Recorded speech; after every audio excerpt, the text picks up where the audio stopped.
Channel the Indian philosophy में आप सभी का स्वागत है। आज हम रूस यूक्रेन संघर्ष के मुद्दे पर विस्तार से चर्चा करेंगे।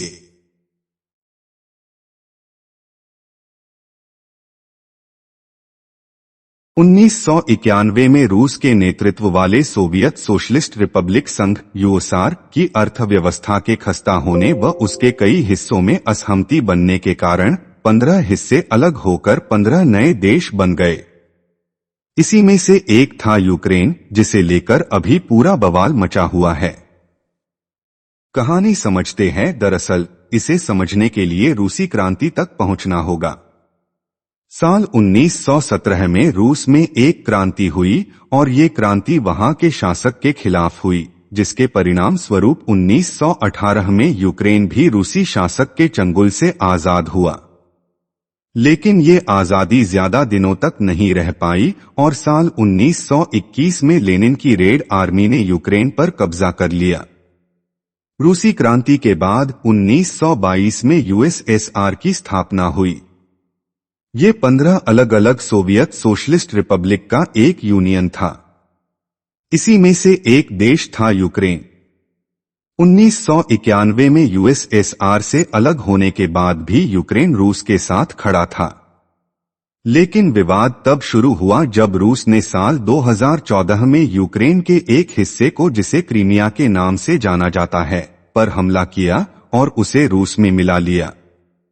इसके बाद अमेरिका ने रूस पर कई प्रकार के प्रतिबंध लगा दिए। साथ ही रूस को G8 से भी बाहर होना पड़ा। इसके बाद यूक्रेन को लगा कि अगर अभी नहीं जागे तो रूस हमें पूरी तरह अपने कब्जे में ले लेगा। इस डर के कारण यूक्रेन ने नाटो से हाथ मिलाने की योजना बनाई। यूक्रेन को लगा कि अगर वो नाटो का सदस्य बन जाता है तो रूस उस पर कभी हमला नहीं कर पाएगा, क्योंकि नाटो पर हमले का मतलब अमेरिका पर हमला। रूस को भी ये बात अच्छे से पता है कि अगर यूक्रेन भी नाटो का सदस्य बन गया तो नाटो रूस की एक लंबी सीमा तक पहुंच बना लेगा और फिर कुछ भी ऊपर नीचे होने पर सभी 31 देश मिलकर रूस पर हमला कर सकते हैं। यही कारण है कि रूस ने अमेरिका से कहा है कि वो विवाद से दूर रहे और यूक्रेन को नाटो में एंट्री न दे। आखिर यूक्रेन क्यों नाटो में मिलना चाहता है? रूस को इससे क्यों एतराज है? और अमेरिका इसमें थर्ड पार्टी क्यों बना हुआ है? उसका मकसद क्या है? टकराव का सबसे बड़ा कारण नाटो रूस के लिए ही हुआ था जन्म। 1939 से 1945 तक दूसरा विश्व युद्ध चला और इसमें America, France, Soviet socialist Republic संघ यूएसआर और ब्रिटेन ने मिलकर इटली और जापान के खिलाफ जमकर युद्ध किया। इस दौरान 1945 में अमेरिका ने सबसे आगे निकलते हुए जापान पर परमाणु बम गिरा दिया और इसी के साथ दूसरा विश्व युद्ध भी खत्म हो गया। हालांकि यहाँ पर यूएसएसआर को यह बात चुभ गई कि अमेरिका के पास इतने घातक हथियार थे, तो सहयोगी होने के नाते उसने बताया क्यों नहीं। यहीं से दोनों देशों के बीच शीत युद्ध की शुरुआत हुई और दोनों देश दुनिया के अन्य देशों को अपने पाले में करने के उद्देश्य से आगे बढ़े। यही वह समय था जब नाटो नाम के एक संगठन का जन्म हुआ और इसे अमेरिका ने 12 देशों के समर्थन से बनाया। 1949 में जन्मे नाटो में शुरू में 12 देश थे, लेकिन समय के साथ अन्य देश भी इससे जुड़ते गए और अब ये 30 देशों का एक मजबूत संगठन बन गया है। नाटो की स्थापना सुरक्षा के मद्देनजर की गई थी। इसके सदस्य देशों का उद्देश्य था कि अगर संगठन के किसी भी मेंबर देश पर कोई बाहरी देश आक्रमण करता है तो सभी मिलकर उसका मुकाबला करेंगे। यानी सीधा सीधा संदेश था कि अगर कोई भी देश नाटो के सदस्य देशों पर हमला करता है तो उस हमले को अमेरिका पर हमला माना जाएगा।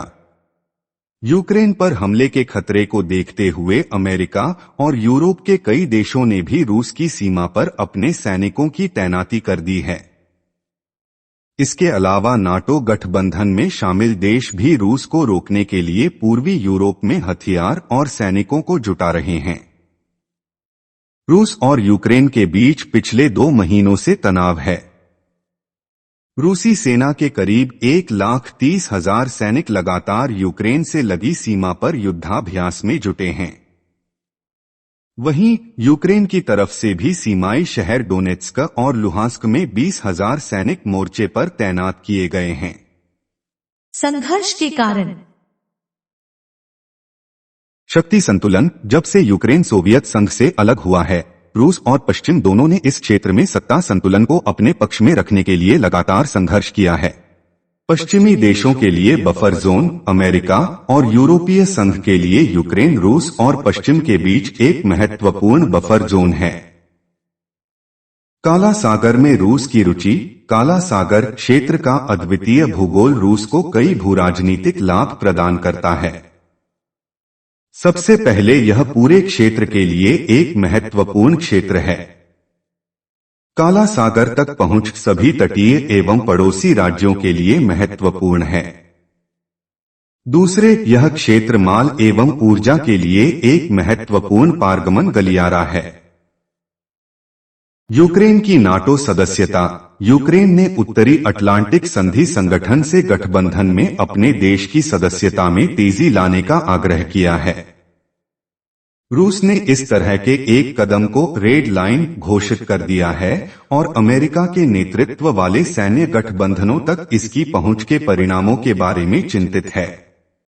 देखने के लिए धन्यवाद। पसंद करना, टिप्पणी करना और साझा करना न भूलें।